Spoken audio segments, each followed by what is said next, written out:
When we talk about visibility, we have to come up with a strategy that gets you visible to other people's audiences as well as builds your authority on your own show. Welcome to the Visibility Strategies for Women Entrepreneurs podcast, where we empower female business owners to step boldly into the spotlight and claim the recognition they deserve. I'm your host, Tori Barker. I'm passionate about helping women like you transform your visibility into tangible business success. Each week on this show, we'll dive deep into game-changing strategies, share inspiring success stories from women who've mastered their visibility, and offer practical, actionable advice you can implement immediately.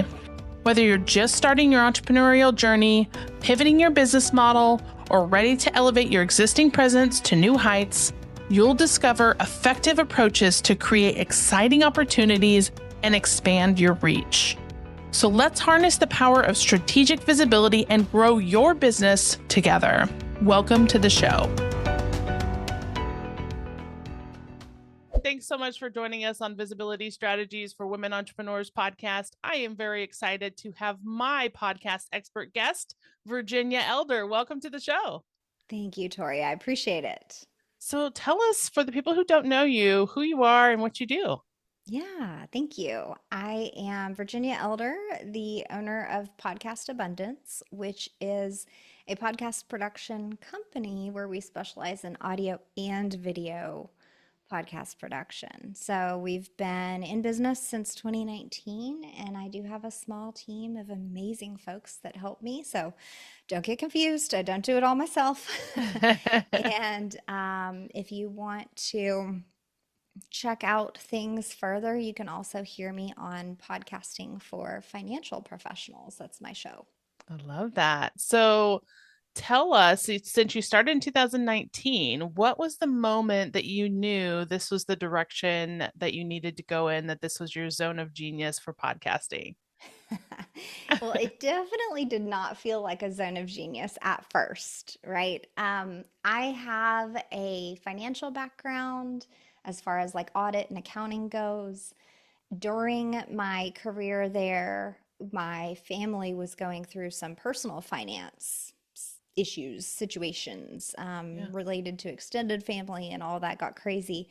And I actually turned to financial podcasts to help me out, get me out of the weeds, teach me what to do here.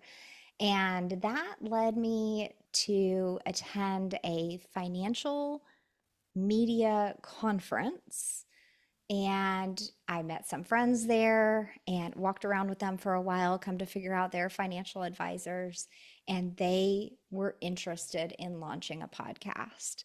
So, right there at that conference, and the piece that I'm leaving out is I had quit my full time job and decided to do money coaching for moms going through a situation that I had just gone through. Yeah. And I had launched my own podcast through that, just trying to reach other moms and continue the education that I had learned. Because I figured, you know what, if I'm in this spot, like other moms with young children are going through the same thing. Like this is not a unique situation. Absolutely. So hearing that I'd launched my show, they were like, "Oh, you should launch our show." And I was like, "Whoa, whoa, whoa, this is not the plan." And they were like, "Yeah, yeah, we trust you. You could do it. I think we could work this out." So I went home thinking like, "Oh my gosh, this could be fun, but also what am I getting myself into?" Yeah. And we did launch that show. It was I at the time. And within the year, I came across a few other financial advisors that also wanted help launching their show. And so it just was this like natural progression of the universe pushing me toward doing this and being kind of in that background production space rather than being the financial educator myself, which I'm totally fine with. Yeah. And really just helping promote those voices and Yeah. getting financial education out into the world. And I feel like that even accomplishes my original mission when I started my show too, was just to get more financial literacy and more financial education out to women, moms, anybody needing that guidance for free. There it is, Yeah. available on podcasts. Yeah. I love that story because it's the evolution of your journey, and it's not necessarily the plan or uh path that you thought you were going to take, but it's led you to where you are today with huge purpose and passion. And as we both know, podcasting is such an amazing medium. It's my visibility platform of choice. And there's so many benefits to podcasting.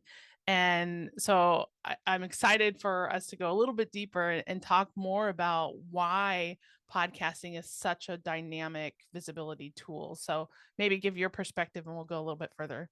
Yeah, absolutely. So most people come to me saying, like, I am sick of social media. It doesn't work anyways. And I know there has to be a way to get my message, my voice, my personality out there that doesn't require me to like feel this grind or this hustle, Yeah. this like constant need to be going live or, posting something on social media essentially. Yeah. And that is the benefit of podcasting. You Yeah. create episodes and post them, and they live forever until you literally close down your host account and remove your episodes. Mm-hmm. They can continue to build listeners even years after you've posted that content. Yeah. Um, and the other piece of that is that's really kind of my favorite piece is that you can record off hours in the Mm. dark, wherever, whenever, as long as you're kind of paying attention to a few little environment pieces around noise and things like that, just so that you have a good quality sound. And then they can be published and scheduled out later Yeah. to go live at a time when you're busy doing Mm. something else. So that's kind of just the magic. Let's talk a little bit about the audience piece because I think it's really important for people listening who may not have a podcast or who may be thinking about starting a podcast, why it's so important to really niche or be specific on who your audience is. Talk a little bit about that when it comes to starting a podcast. Yeah, absolutely. So even when we start our businesses, the tendency is to serve a broad range of people, which is actually super counterintuitive. And you end up being kind of bland, Right. honestly, in your Right. marketing and messaging. And podcasting works the same way. People are looking for very specific answers to niche issues that they're having in their life. It's the young mom with two young kids that has a truckload of debt because of her parents' situation, right? Yeah. Like it's so specific. And there's a small group of people that are going to latch on to that content for dear life and never let go. Mm. And those are the people that you want. And I'm using like my old concept as an example there. Yeah. But that's how it is. Like there are a million, I'm just going to use my client base as an example. There's a million financial advisors out there. Of course. And you could get a big swath of them that all kind of have the same thing going as far as their branding. But there's going to be a like cream of the crop group on the top that have very specific pinpoints that they touch. And if one of those pinpoints aligns with your life, Mm. that's your person, that's your show that you're going to listen to. Yeah. And so you want to kind of pull that back and assign it to your own industry or your own business and go, okay, like how do I get super specific on what I'm talking about, who I'm talking to, why I'm sharing this? There's a handful of questions that you can identify so that you're not bland and you're Yeah. very pointed with your message. And believe it or not, that will build audience faster and those people will be more loyal Yeah. rather than if you just like broadly talked about, I don't know, marketing or finance or just Yeah. like any industry. Yeah, and I think that really starts with the name of your podcast too, because Hmm. if you think about how people are looking for podcasts, they're using specific words, right? This ties into keywords and SEO, which we'll get to, but I think the naming of your podcast is got to be the first thing that you think of, and it has to truly be aligned with your audience. And like I'll share my experience. So I've had 3 or 4 podcasts over my career, the course of my entrepreneur career. And this podcast is the newest iteration of my business and the journey that I'm on. And as I was thinking about my podcast, I'm like, what am I going to call it? Right. And so it really was like thinking about what's the problem I solve and who's the audience that I want to reach. And so visibility strategies for women entrepreneurs. How much more specific can you get? And like you, I know you just recently went through a rebrand for your podcast to be hyper specific towards financial you're the financial audience. So talk a little bit about the importance of naming. Yeah, yeah. So in the podcast space, when we talk about podcast specific SEO, which I know, Tori, you're an expert as far as like SEO for websites, Yeah. and but it works very similarly. But when people search a term, the number one hits are going to be if the words you typed in match someone's title to their show. Mm, The second level of hits, as we're calling them here, is going to be their episode titles. So if the phrase that you typed in matches something that they have in their episode titles, yeah. after that, it gets a little murky, but your show title is the number one way Yeah. that people are going to identify, ooh, that I want to listen to that. Yeah. You mentioned the episode titles. Mhm. So, how do you advise your clients on structuring, or how does your team maybe structure the episode titles? Is it important to, obviously, we want to include those keywords, right, that are specific to who you're trying to target, but is it also important to include the guest name, the host name? Talk a little bit about that mindset behind the episode title. Yeah, so the host name should be intertwined in the actual podcast summary, not Yeah. necessarily the episode specific title, Yeah. but you've got space there when you're launching your show to provide a show summary. So it's like the overarching theme of who you are, what you're doing, who this is for, why they should listen, the benefits, all of that stuff. And Yeah. your name should be in that section. It's also going to be attached to you because you're the owner of that host account, right? Or of that Apple Podcast account. Yeah. So um, then, as we talk about episode titles, yes, you absolutely want to have keywords that also are relevant and truly summarize what you guys talked about in that episode. We don't want to be clickbaity. People were really turned off by that. Oh, yeah. So make sure that the keywords you're searching and using for your titles are actually relevant. That's like tip number one. Those keywords should be within the first 3 to 4 words of your episode title. After that is where, if you choose, you want to place your guest name, maybe your episode number. We've started using like a bar with Mm, EP yeah. 5 or EP 100 at the very end of the podcast title. I would not put those things up front because you're using up like strong characters Yeah. instead of it being like a keyword right Right. there. Right. Um, as far as guest names, most people, unless you're a celebrity or some type of guru, most people don't go to their podcast app and type in someone's name. Yeah. Very true. I can almost guarantee you nobody is doing that to my name. Okay. As much as, I feel like I'm well known in the podcast circles, but like nobody's doing that to my name. So let's just get real. It depends on your perspective as the host and your style and how much you want to highlight your guests Yeah. if you put their name in the title. And even then, I would make their name at the end of the title, either after some colons or after a bar or Yeah. something. Yeah. That's keep the prime real estate for the keywords at the beginning, right? Exactly. Same as you would with like a blog post or anything Right. like that. Hmm. So the other thing I want to talk about too so podcasting is a huge visibility tool, but it's also a thought leadership platform, right? And there's different types of podcasting formats. So there's solo cast, interview style, there's a mix.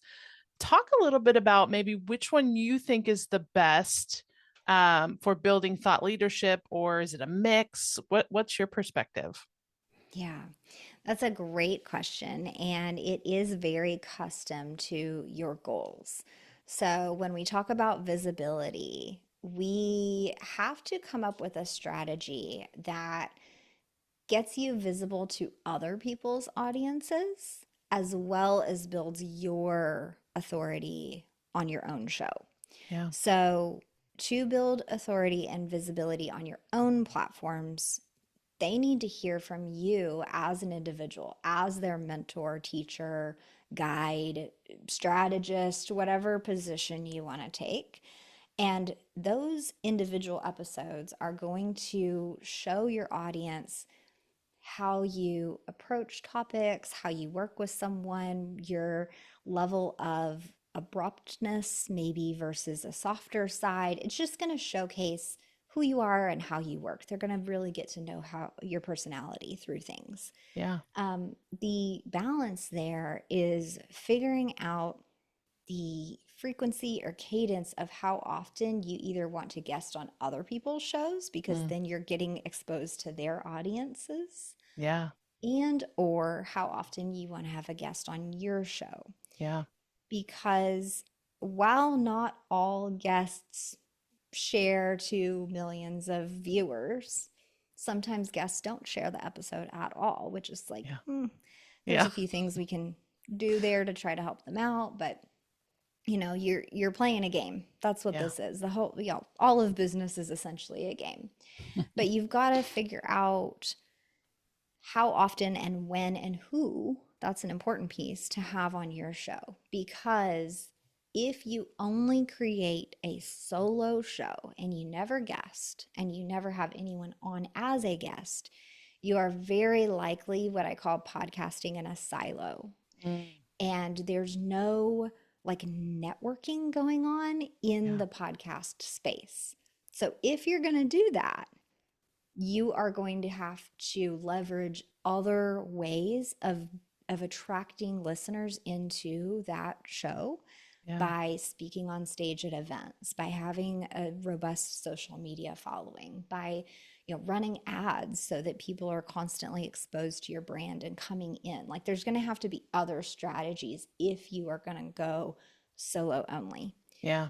Now, of course, this gets into the strategy piece with podcasting, because if your business is structured to where you're really, really at max right now and you don't have time to schedule interviews and stuff like that, and you just want to get some content out, that's not to say you shouldn't start a solo show, and have this goal of like, okay, let me do this for 6 months Yeah.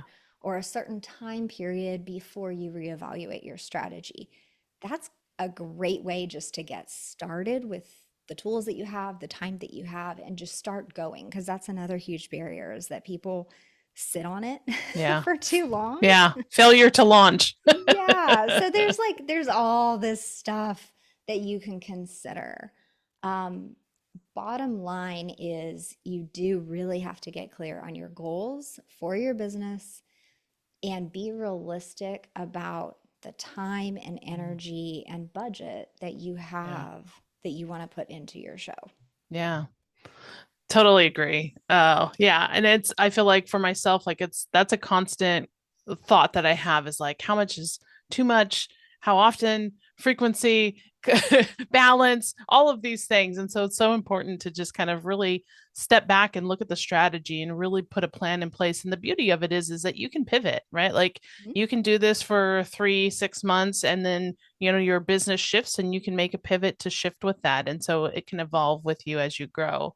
One of the last things I want to talk about, which I think is almost the most important thing, is repurposing the content. And we talk, and obviously you and I both know as being hosts that there's so many ways of repurposing a podcast. So I'd love for you to talk about maybe some of the key ways to repurpose, like maybe the top 3 repurposing tools, Mhm. and then the importance of not getting overwhelmed with trying to do all the things. Yes, yes.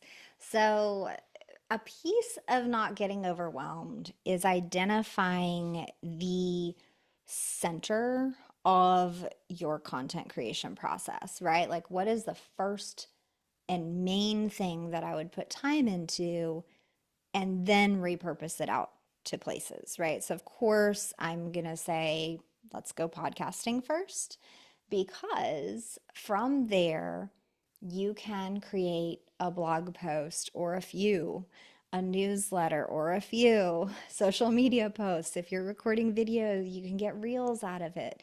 You can create quote cards. I mean, there's so many things. And Yeah. I mean, ChatGPT is wonderful at telling you like all the 50 things that you Yeah. could do. But when you see that list of 50 things, you're like, oh my God, how can I do all this? Yeah. And that's where I would kind of like, again, pull it back to your goals. What are the primary platforms where your audience hangs out? If it's fun to be on Instagram, but like your audience isn't there, nobody ever DMs you or comments on your posts or whatever, well, then Yeah. maybe that's not really like where your ideal clients are. Maybe they're on LinkedIn. Yeah. And so you would kind of pull back and say, okay, well, I'm going to, commit to this weekly show and I'm going to repurpose this into 2 posts a week for LinkedIn. Yeah. Just like get it down to the bare minimum of like, how can I get exposure to people who may not know about the podcast, but let it also be sustainable for me, my energy, my time, my budget, all the things that I have to put into this. Yeah. Um, and I would say one of the easiest and what I'm going to say is like a bare necessity to repurpose your podcast is to have a plugin installed on your site. And probably Tori is like a whiz at this, right? Yeah. Where you essentially every time you post an episode in your podcast host account, it automatically gets pulled into your Mhm. website as a blog post. And that blog post is essentially your show notes, maybe the transcripts attached, Yeah. maybe there's an image attached, like it depends on the settings on which plugin you download. Right. But that way, you're not only getting exposure on podcast platforms, but it's going up on your website, and Google thinks and Mm. knows that you're producing fresh content each week Yeah. or every other week. So you're Yeah. you're using, like you said earlier, Tori, all of the real estate available to you. Yeah. Let's talk lastly about the metrics, because I think Mm, that's something that people don't truly know or understand. What's the most important metric when you're looking at a successful podcast? What should you keep an eye on? yeah. So many people get sidetracked with like their download numbers. And that I compare to like your follower numbers on Instagram or something. Like you could have 1 million followers on Instagram and a $0 business, right? So Yes.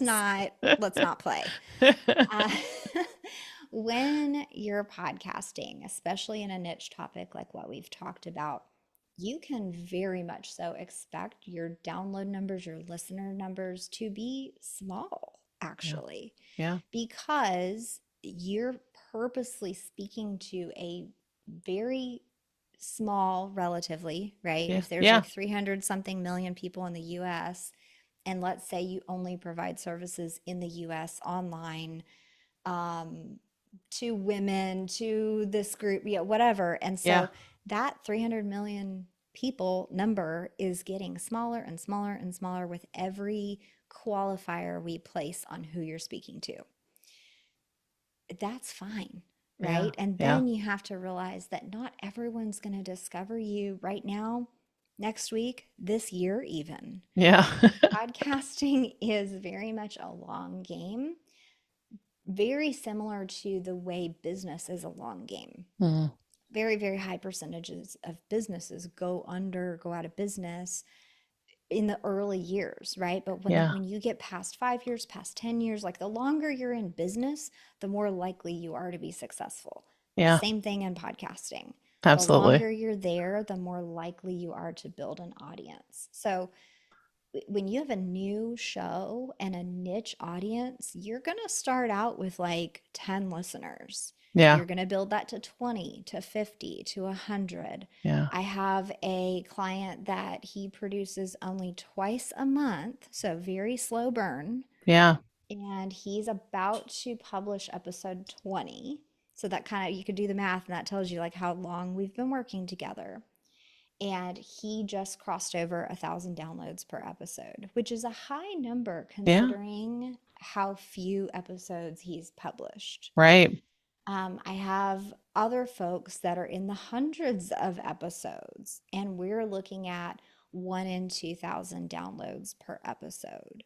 So it's like there is a broad range as far as the numbers and downloads, but what you need to boil it down to is what are those people doing? Mm-hmm. Are they taking any level of action after downloading or listening? Because that's the metric you see. Yeah. But like, is your email list growing?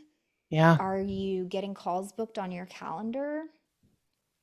What's happening, right? Right. Do you have like a specific freebie that you're promoting only on the podcast? And then you can see the number of people that have downloaded that freebie. Like, identify very clearly what you want them to do and start calling that out in your episodes. Every episode, maybe a couple times at the beginning and the end. Yeah. And you have to make it really clear what you want them to do. And that's the metric that you're going to focus on, not necessarily the number of people listening, Yeah. because that's going to be inflated. How Yeah. many people are taking action? And what can you do to increase how easy it is to take that action, or how often they hear and are reminded to take that action? Yeah. Oh, I love it. I mean, I feel like you and I could just chat for hours here. For sure, for sure. Let's go Maybe back I and could forth. just like jabber Let's for keep hours. going. But Virginia, it's been so amazing talking to you, and thank you for sharing your expertise and your advice and your knowledge. I think it's really helpful for people to hear. Of course. This visibility tool is so dynamic, and there's so many nuances to it, and there's right ways to do it, there's wrong ways to do it. Like, I think it's so important to hear good advice, and so I appreciate having you as a guest. And how can people learn more about what you do and get in touch with you? Yeah, thank you for asking. So I am at Virginia Elder on LinkedIn. That is my primary platform.